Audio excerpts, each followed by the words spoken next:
One woman sits next to a body crying in sorrow. This man was probably her husband or her son.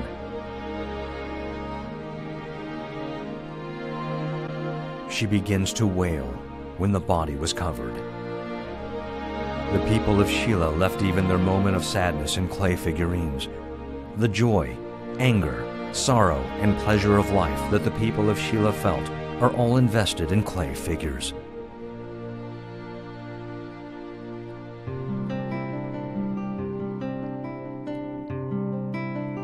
In Gyeongju Museum, where magnificent artifacts of Sheila are housed, there is a valuable artifact that shows the original form of the clay figurines of Sheila. It is the earthen vessel adorned with clay figurines, designated as National Treasure number 195. The special feature of this vessel is the 18 clay figurines of various shapes decorating the neck of the vessel.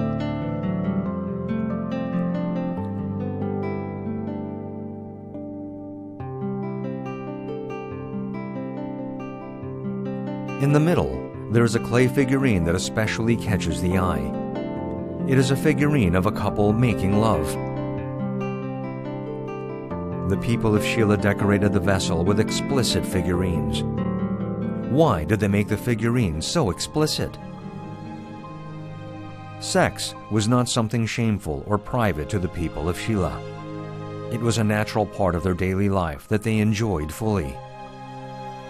There are especially lots of figurines that emphasize sexual features. The reproductive genitals on male figurines were boldly accentuated. The breasts of female figurines were also exaggerated.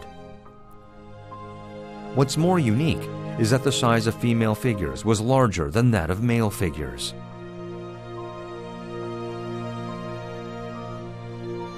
Was it another way to express sexual joy? Or was this just a simple prank played by the master who made the figurines?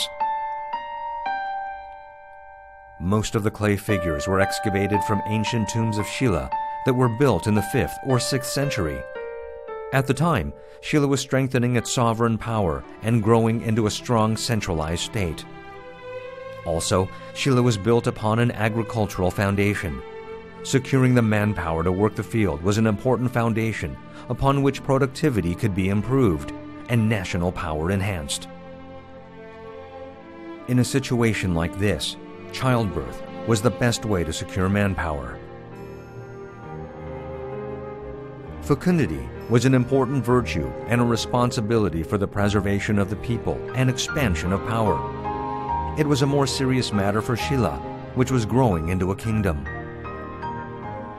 In hopes of prosperity and fecundity, they emphasize the male and female genitals and enlarge the body of the woman who gives birth. Various human expressions of life were in the clay figurines. There are some with depressed expressions, and some with gentle smiles. These are figures with bright smiles, as well as some with tears flowing from its big eyes.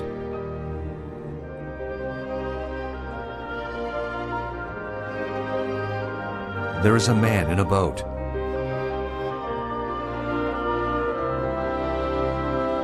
He must be exhausted from rowing because he is hanging out his tongue.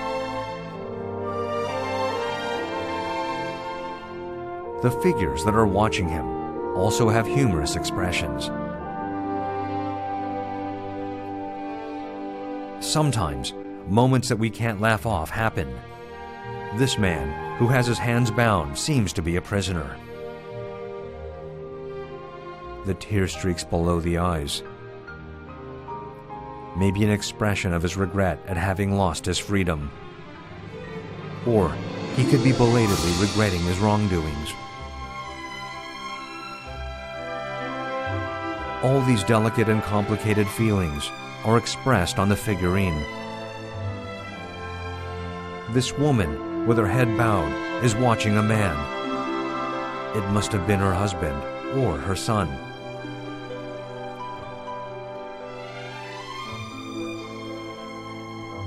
When the body is covered with a sheet, the woman wails. her loved one has left this world. We can infer all this from this figure of a woman mourning over the man's death. The people of Shila had deep abiding love for life, so much so that they portrayed all emotions on clay figurines. As such, unexpected death was the most fearful subject. The people of Shila wanted life to continue even after death. Because of this, clay figures were made to resemble those who guide spirits to the afterlife. Turtles that travel on land and in water are guides that take spirits from the living world to the afterlife. They also believe that birds that can go anywhere in water, land, and sky were also guides that connect the land and sky. The figure of a snake with a frog in its mouth shows up often. The snake represents regeneration, and the frog symbolizes fecundity. By connecting these two, the people of Shila prayed for prosperity and fecundity. Clay figures are only found in Shila. It is primitive, yet bold artwork that embodies the true life and sentiments of the Shila people. Based on this, the Shila people were able to create outstanding and magnificent artifacts.